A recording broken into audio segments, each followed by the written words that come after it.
Hey everyone, and welcome back to my Completionist playthrough of the Baldur's Gate Saga with SCS and Ascension. So we have just slipped onto the Monastery grounds, thanks to Saman Havarian's help, and, you know, in the game files there's an unused voiceover by Saman, showing that perhaps originally this disguise-based infiltration scheme of his was more elaborate and had a follow-up planned that must have gotten scrapped later on in development. Here it is. Victory! Now we can begin the next part of my plan to get revenge on Balthazar. So yeah, maybe this encounter we've had over there was only the first part of something greater, but alas. And on that topic, there's actually quite a few different unused voice files in the game that I didn't really have the chance to talk about. Maybe in a separate video I could elaborate and present them, because a lot of them are quite interesting and sometimes hint at some other plans that the developers must have had for certain parts in the game. For instance, there is a Rakshasa line saying, Irenicus, the illusions have fallen! Indicating that perhaps during the offensive on Soldanesselar there was something more planned for them. But anyway, this episode is going to be dedicated to our confrontation with Balthazar. And we're first going to experience an important feature of the Ascension mod here that makes the conversation with him much more involved and allows us to resolve our conflict through words instead of violence. And we're going to take advantage of that opportunity. However, since I'm sure you also want to see the fight, you need not worry, and we're going to do it as well, as a bonus at the end of the episode, on a separate save. But let's take it all one step at a time, and just progress to the monastery building itself. And I think we should have, we still have that symbol stun lingering. That was a part of one of our mage opponent's pre-buffs, and we can just trigger it with Kirinai, who had the Sword of Arvarine, protecting her against stun, and she even made her saving throw successfully, and now we can go in.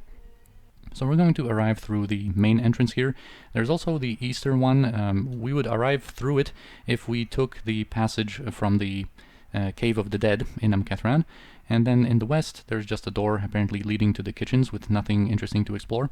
And basically, once we ascend through any of these stairs, a cutscene is going to initiate, leading us to the main chamber that, of course, we're already familiar with from that one cutscene we've seen with Balthazar and Melisande. But if we go through the right side, it sometimes has some problems triggering. But once we basically climb atop these stairs, it always triggers without any problems. And just to be clear, the initial portion of the conversation we're going to experience now is going to be exactly the same as it is in the vanilla game. But I am going to let you know once some changes are going to start to occur due to Ascension influence, I guess. Alright, so there we go. Your presence here shows me how foolish I have been in gathering my army of mercenaries. I truly regret my wasted efforts at the expense of Amkethran's citizens. I'd meant to know where Melisande is.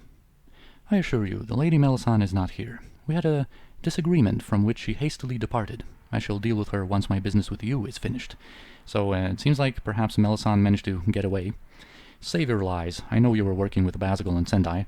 Of course, we're saying that because we know that Balthazar is a member of the Five. I suppose it may have appeared as such, though in truth I have plotted their destruction ever since Melisande recruited me into the Five. Are you saying Melisande is the leader of the Five? Melisande recognized the taint of Bhaal within me, just as she recognized it in Sendai, Abazagal, and the others, just as she recognized it in you. She lured me with promises of power and glory, but I followed her for a different reason. Only by joining the Five could I discover who the others were, and plot their demise. So you used me to betray the other Bhaalspawn for your own goals. I wish I could take the credit for this ruse, Yaga-Shura, but it seems I was not the only member of the Five who plotted the downfall of the others. Melisande is the puppet master pulling your strings in this staged production. I have merely tried to stay out of your path for as long as possible, anxious to see if you would prevail. Why would Melisande have gathered the Five only to plot their destruction? It matters not, Yaga-Shura. In the end, both Melisande and I have what we want. The other members of the Five are dead, though she and I remain at odds. And now I suppose you plan to kill me so you can resurrect Bhaal all by yourself. Oh no, Yaga-Shura, I have no such designs. Bhaal's taint is an evil blight upon the world. I have no intention of bringing the Lord of Murder back into existence. My plan is much more altruistic. I have vowed to exterminate all of Bhaal's children, forever wiping the realms clean of his tainted existence. You have merely helped me in my goal. But you are a child of Bhaal as well. What happens to you? Once I am certain I am the last, once I know there are no others, I will perform a ritual suicide. Bhaal's evil will die with me, but first I must end your evil existence. And from this point on, the conversation is going to become different in Ascension. I mean, these dialogue options are still from the unmodded game, but Balthazar's responses and everything else afterwards is going to be new. And normally in the vanilla game, shortly after this point, the conversation would go nowhere. Balthazar would simply refuse to listen any longer, and he would initiate the fight. However, in Ascension, there are other non-violent outcomes possible. And in general, the exchange with Balthazar is greatly expanded upon, becoming more elaborate and satisfying. A big part of the mod, and pretty well written for the most part. So we can already see that Balthazar is not like the other members of the Five, and it's going to become even more clear that his motivations are completely different. He has generally good intentions, but is somewhat misguided and doesn't see any other way out of the situation. So our goal here is going to be to try and avoid a fight with him, and even convince him to something more. You'll see. The conversation is based around a global variable, the value of which we can either increase or decrease, depending on what we say, and eventually it's going to determine how our dialogue ends. This is very similar to how Saravok's alignment change was handled in Throne of Bhaal, where over the course of our talks we could gradually convince him to abandon his old worldview and change. And in the conversation with Balthazar, there are also certain attributes and stats that matter and influence how the dialogue is going to proceed in a few ways. And those are our alignment, reputation, charisma, and wisdom. There's quite a few checks during the conversation, taking those stats into account and determining our choice of dialogue responses or how successful they're going to be in convincing him to back down from his aggressive stance. And in our case, we're good aligned and have max reputation. Both of those help a lot. For some triggers, it's enough to just be non-evil, and some others require you to be good to be convincing. And when it comes to reputation, there's a variety of different checks for it. Some of them are pretty low and only require you to have 11 reputation, but most are higher, and here already we have a check for 19 reputation. And then, when it comes to the attributes, every character can have 18 charisma using the Ring of Human Influence, and there are checks for 16, 17, and 18 charisma during the dialogue, so we can pass all those. And of course, Seneshira has naturally a very high charisma. And when it comes to wisdom, we can drink a potion of insight to get 18 wisdom, and there are 2 spots in the conversation where our response depends on it, but we don't have to go for them. If our wisdom is low, it's going to decrease the value of the variable. Then 18 wisdom puts us into a bracket where we're going to be moderately convincing, and if it's 19 or higher, it's going to be very convincing. Generally though, it's not necessary to have all of those stats high, because in the conversation we can usually go either for a charisma-based option or a wisdom-based one, or sometimes also a reputation and alignment-based one, so we can go for a route that's going to be the most effective depending on our stats. And generally having 19 reputation is the most helpful of them all, and then we can go either for the charisma or wisdom dialogue options.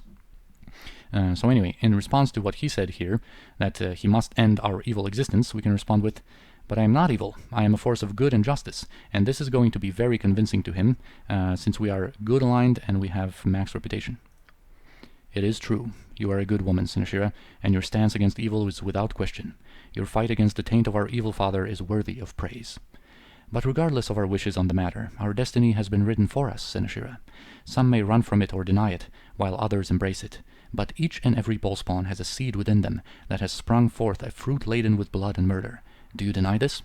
And this is the most convincing out of our responses here, but we don't have to take it necessarily to convince him to do what I want him to do, and I much prefer this one. This one has by far the best writing, I think. So we're going to respond with, "I have only ever acted when it was necessary, in self-defense." "Would that your claim of innocence meant anything to the dead of Saradush? Were I to question the recent dead of Athkatla, of Barlow's Gate, of Candlekeep, would I not find some who would claim such innocence for themselves, who died merely because they were caught in your wake? Do you think that others of our kind are any different? Count them, Seneshira, and think of the multitudes of ballspawn that existed and brought misery to others, if not by intent, then even by their very presence.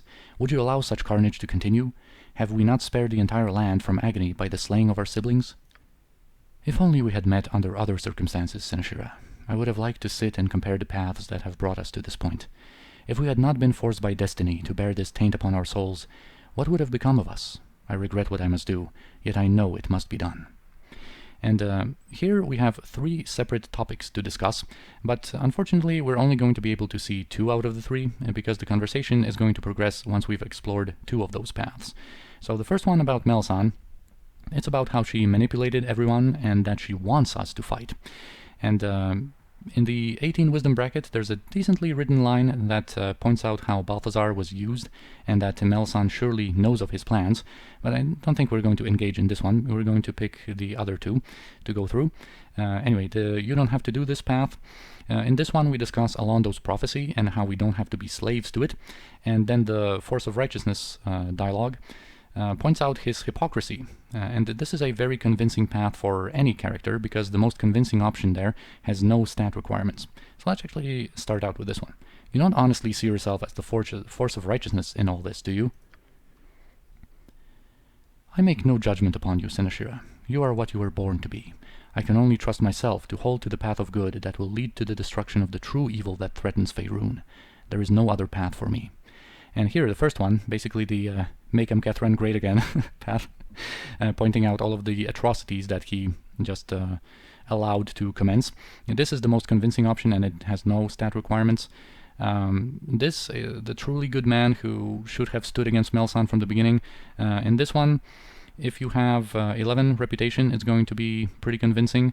And then also there's this path where we say that we've basically have tread upon a very similar path of righteousness that he vowed to go through. But this one requires 18 reputation and a good alignment specifically to be convincing to him. But we're going to go with this one. Look at the suffering you have brought to Umkethran. Your monks terrorize the innocent at your command. You hire soulless mercenaries that cut down the innocent at the slightest provocation. And all for nothing. You call these the actions of a good man? It is true. I paid little attention to my men's actions, but I knew what they were doing.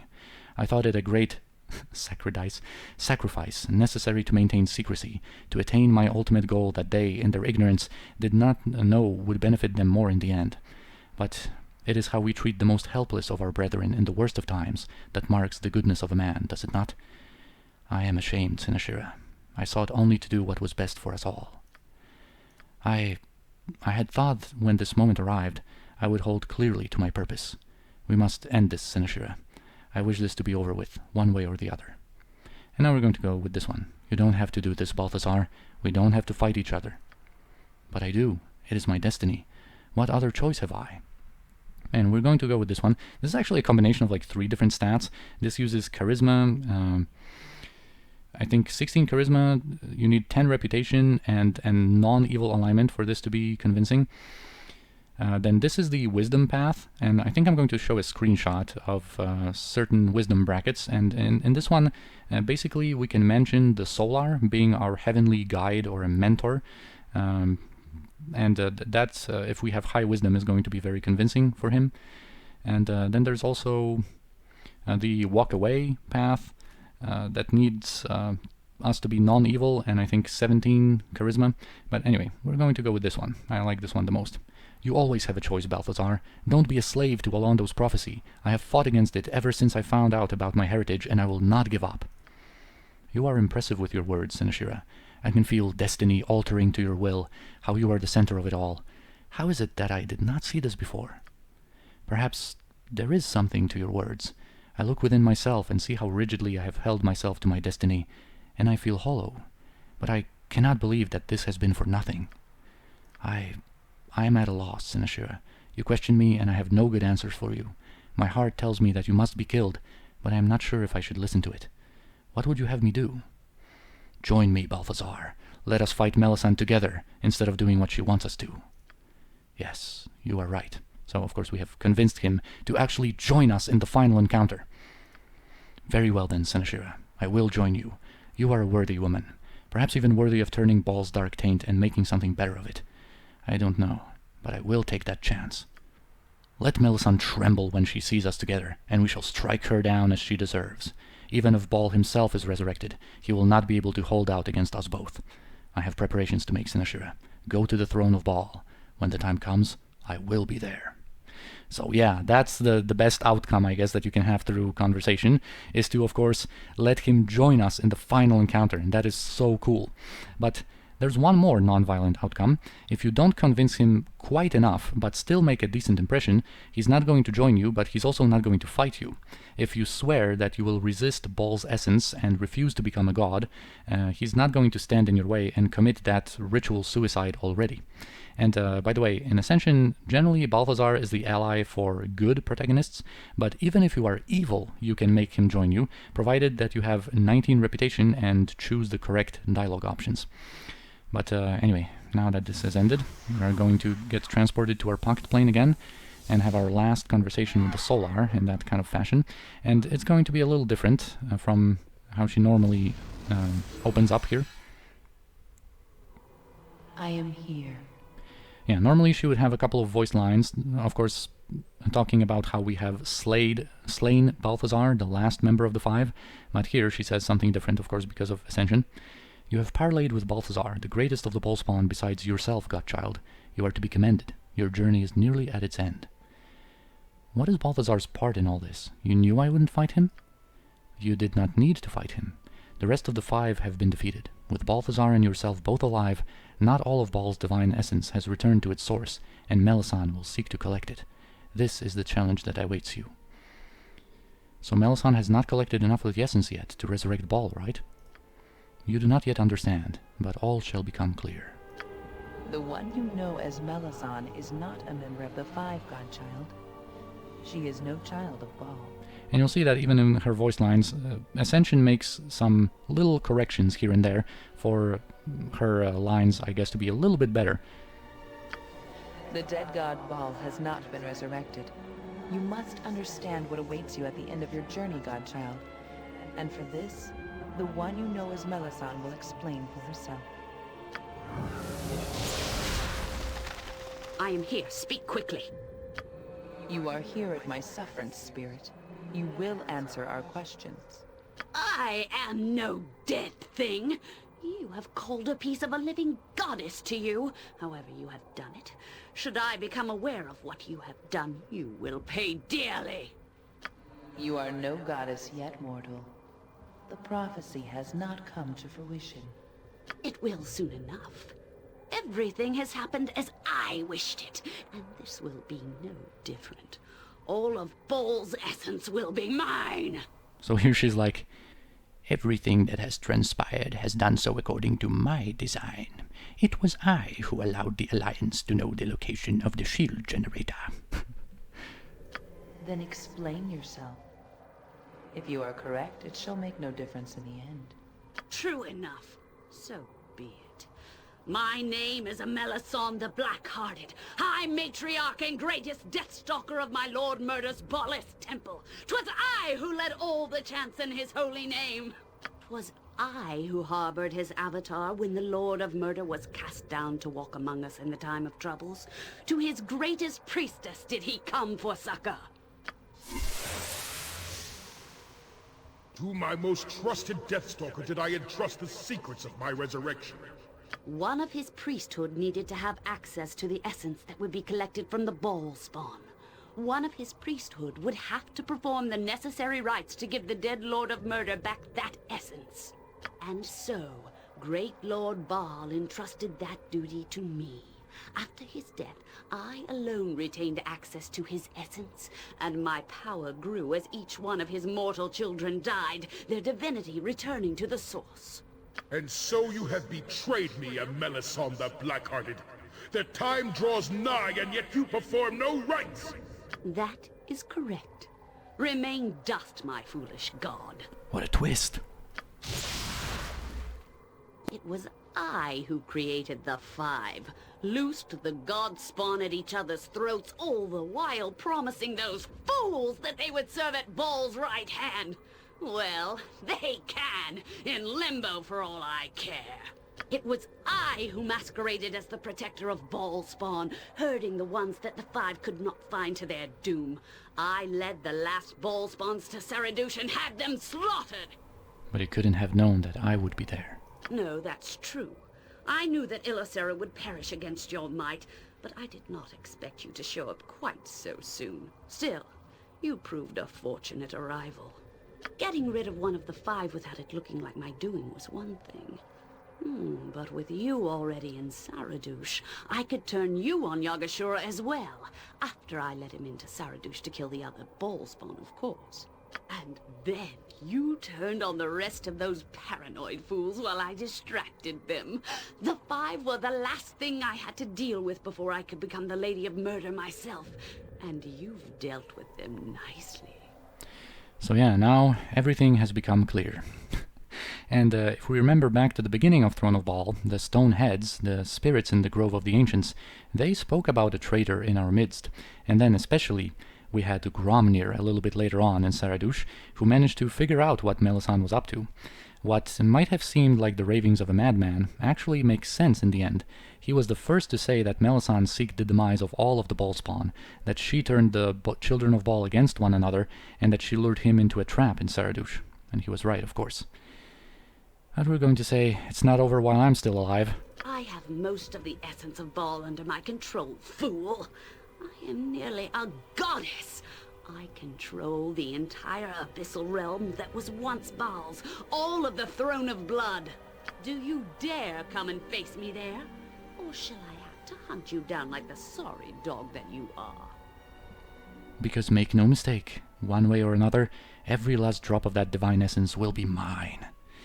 So yeah, even though the odds seem to be stacked against us, we are going to, of course, respond in the good way. Here, this is our last response, and even some of the previous ones matter here, in whether this is going to be considered the good or evil way that we respond to her.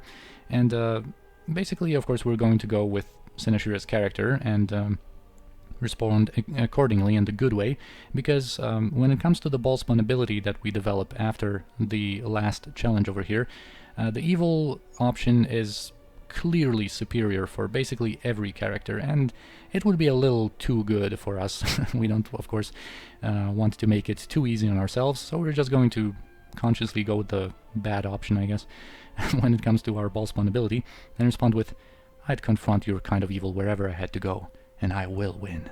Then why wait? Let's see how the prophecy ends right here and now. As you wish. Enough. A battle here will solve nothing. Your course is set, godchild. Return to your pocket plane, and when you are ready, you will need to end its existence. Then you will be within the Throne of Blood, and Melisande will be at hand. She is not yet done taking the essence of Bhaal's children. I suggest that you move quickly, godchild. The final act of the prophecy awaits.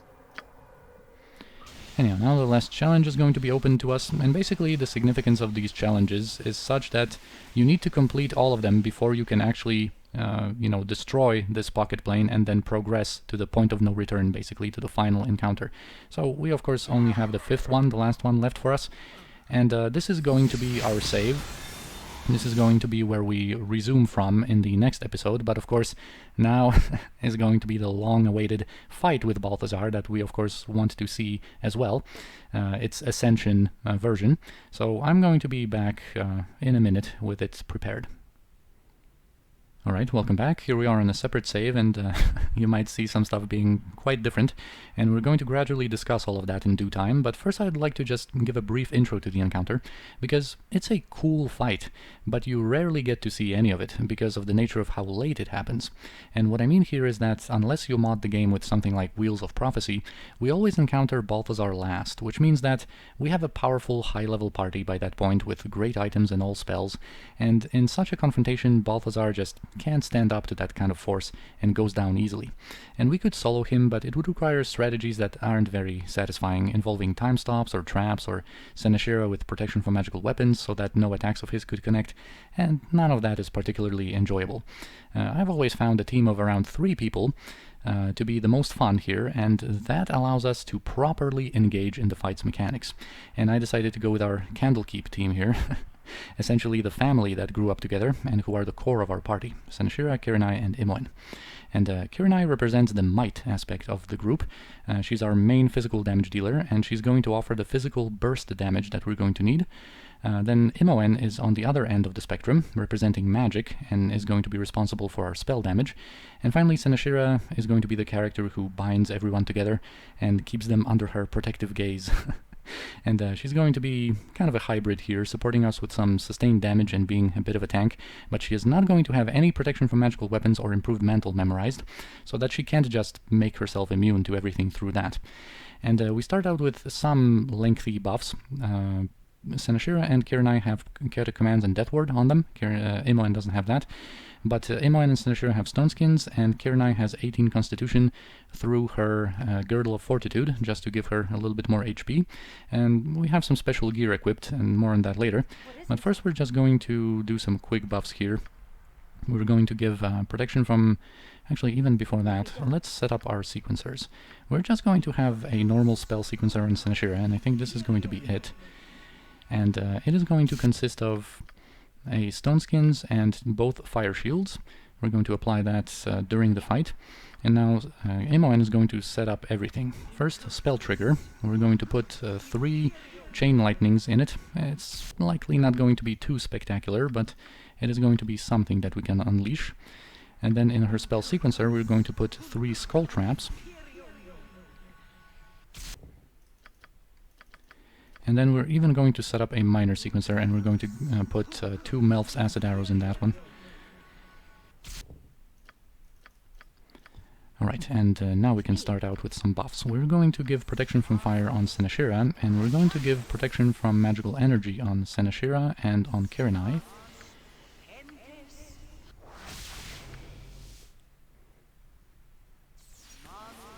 And once that is done, Senashira and Kirinai are going to drink a potion of invulnerability, mostly for just a little increase in their saving throws, just in case. And then all of us are going to drink a potion of power to give us a boost to our Thaco, mainly, and of course the additional hit points are welcome as well. And all 3 of our characters can actually use that. Alright, and now we're just going to set up some mirror images on Imoen and Senashira, and then everyone is going to get improved haste from our improved cloaks of protection that everyone has equipped. And then we're going to be ready.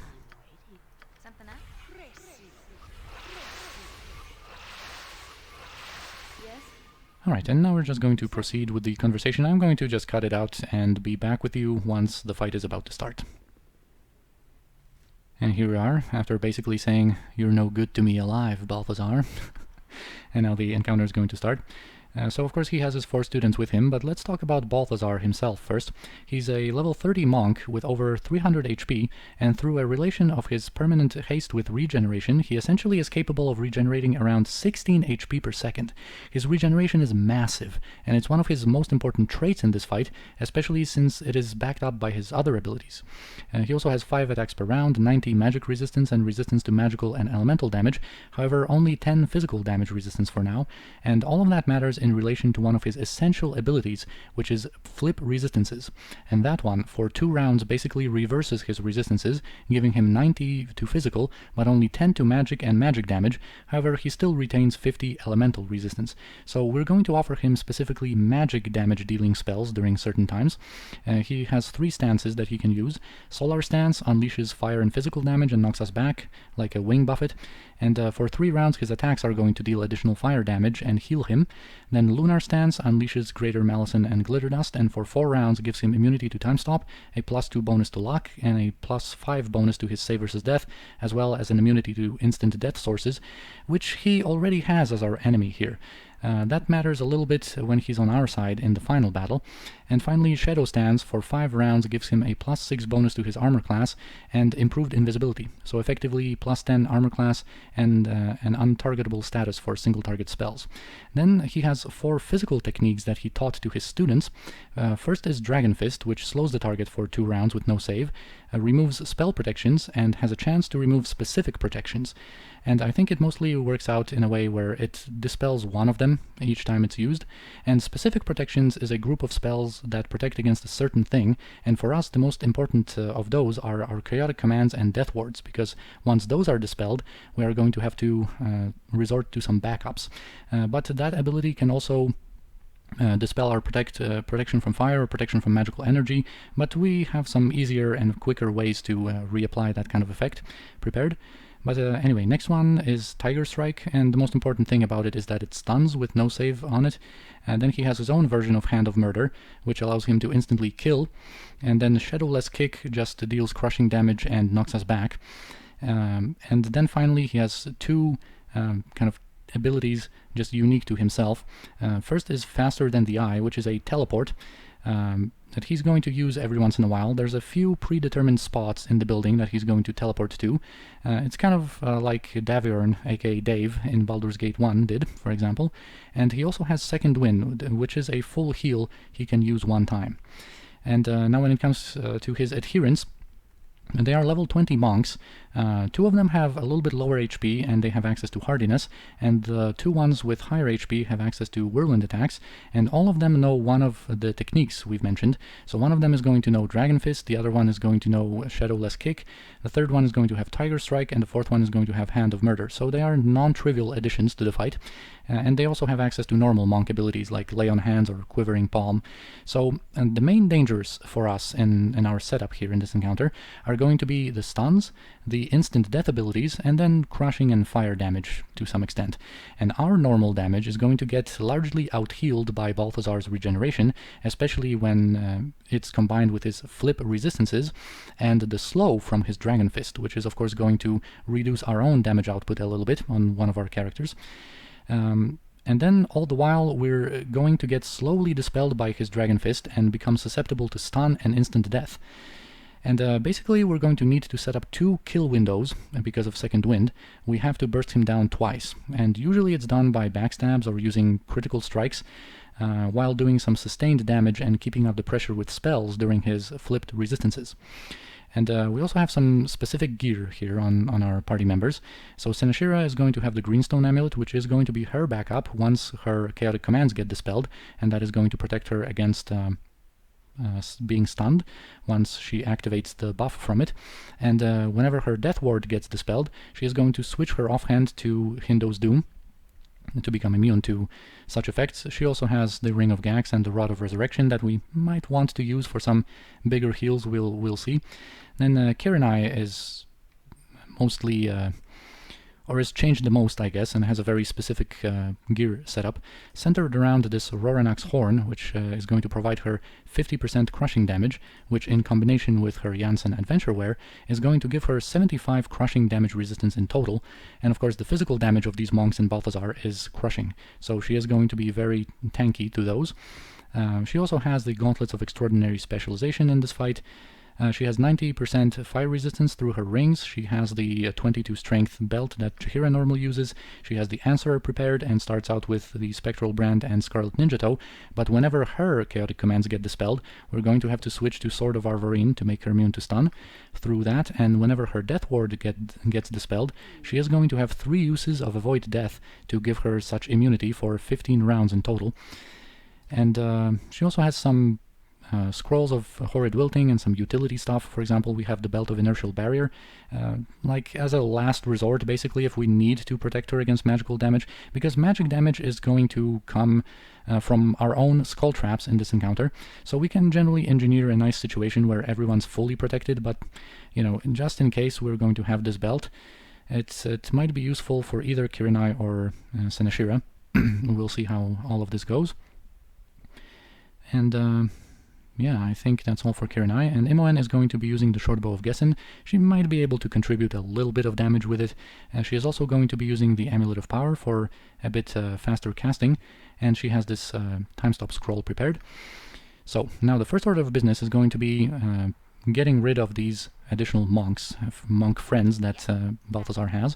So we're going to fall back a little bit and start casting that Time Stop. And it's going to be quick to cast because it comes from a scroll, and Imoen is improved hasted, and spells coming from scrolls are hasted. Basically their cast time is cut in half whenever you're hasted or improved hasted, so that should come pretty quickly. And Senashira is going to focus on casting a Greater Malison in the middle here. That should nicely reduce the saving throws of these monks once they kind of bunch up in the middle while trying to approach us, and Kirinai is just going to stand by for now. Now, Balthazar always starts out with Faster Than the Eye, and he just teleports back or down here. So we're going to have a short respite from his presence in the fight, but he is very fast, and he should be back here in a moment. Right, and we can already start dealing some physical damage to some of these monks, because they might not all end up dying after our time stop is concluded on Imoen. Alright, our Greater Malison is unleashed, so Senashira can start attacking as well, and now we're waiting for our time stop. Alright, now it is in effect. So, we're first going to activate Improved Alacrity on Imoen, to then unleash some AoE spells to get rid of these monks. Alright, now it's active. We're going to offer them 2 Dragon Breaths. I think we also can use like maybe 2 Sunfires. Alright, and now we're going to run out, and maybe we can have time for 1 Delayed Blast Fireball.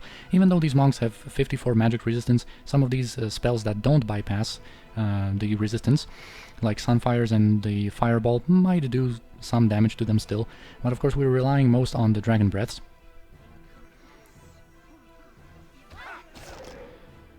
Alright, Lunar Stance by Balthazar is a little bit late, because of course our time stop is already over.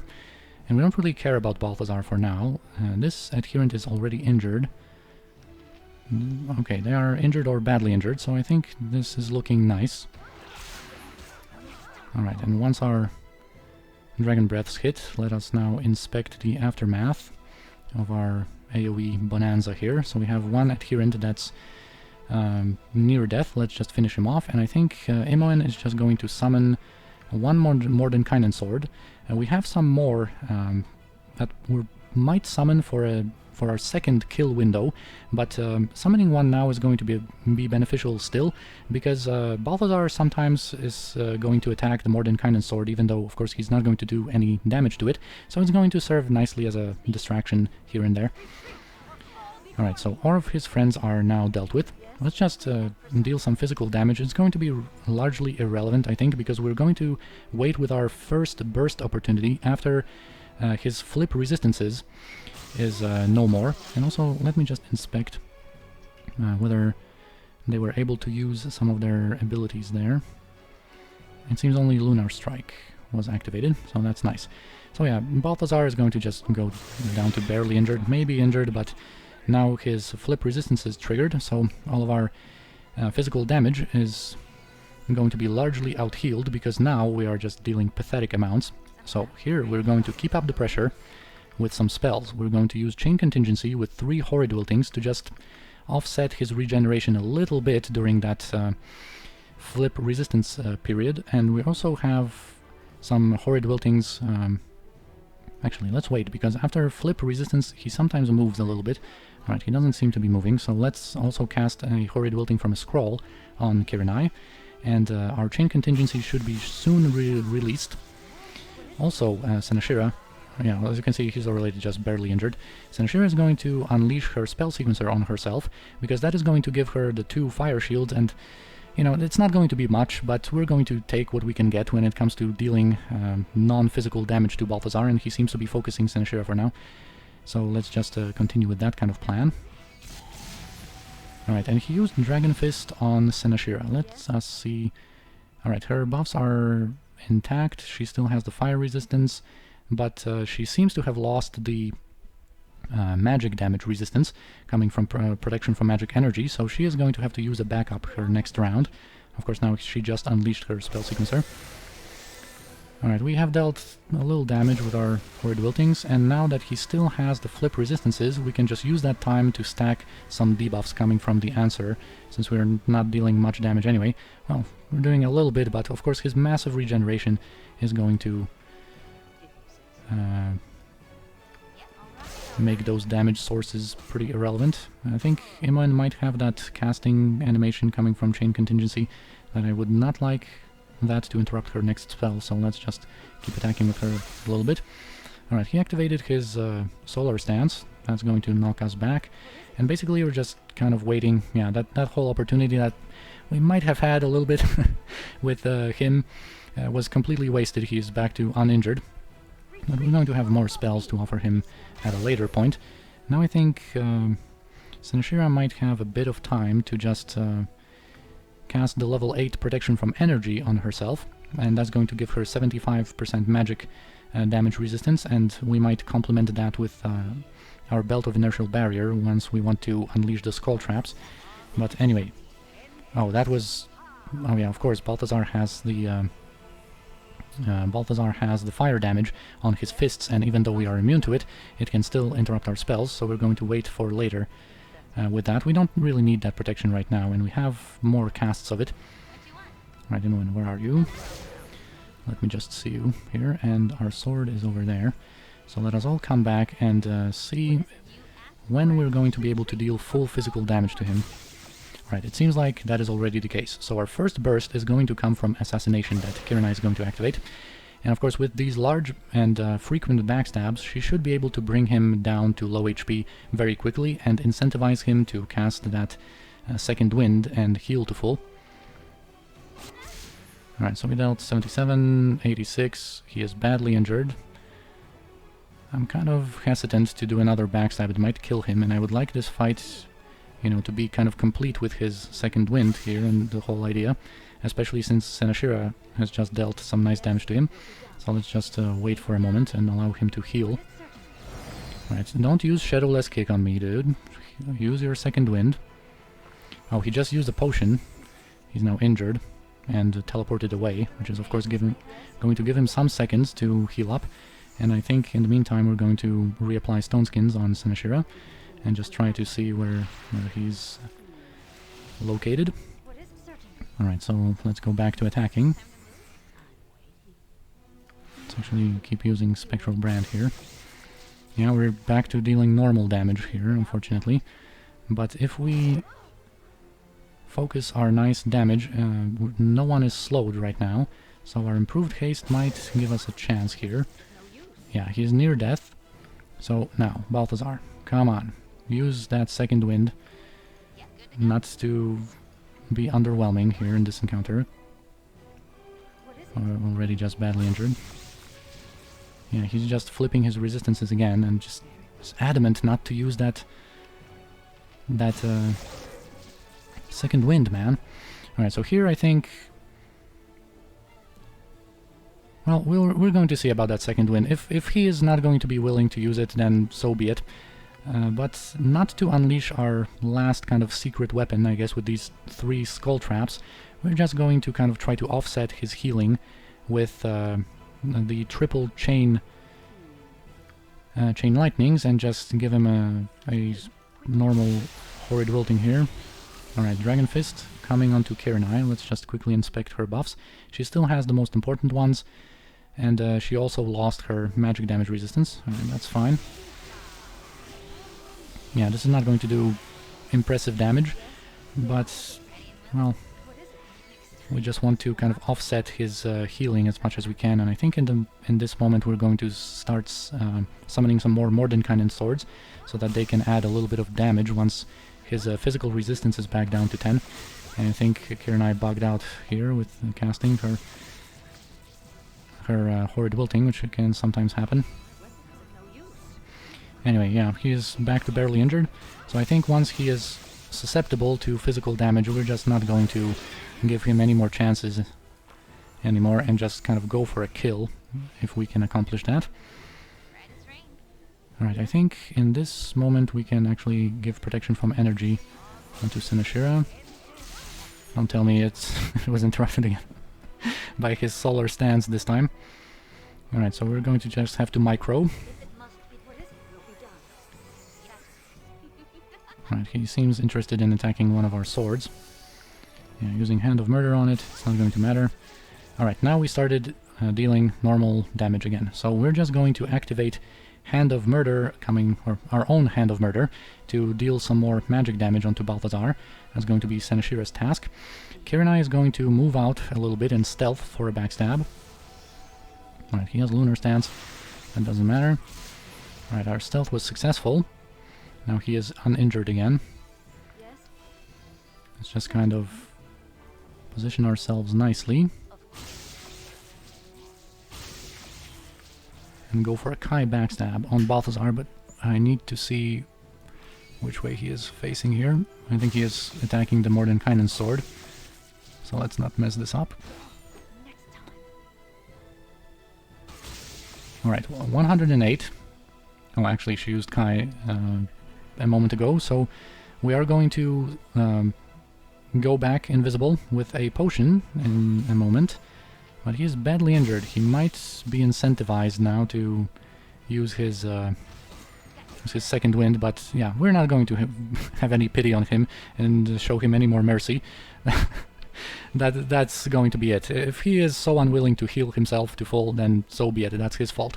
And basically, for yet another kill window, we could do some more backstabs and also unleash those triple skull traps during his flip resistances period, just to offset some of that regeneration of his that he is able to achieve there. But I think this was a pretty good showcase of what this encounter can provide. Balthazar doesn't really drop anything, just some gems, and I think these potions were dropped by his companions. So yeah, that's going to be it when it comes to the fight with Balthazar. Of course, in the next episode, in our normal kind of storyline of Seneshira, we are going to be back after we had resolved the conflict through words and recruited Balthazar to our party, essentially, as a companion in the final encounter.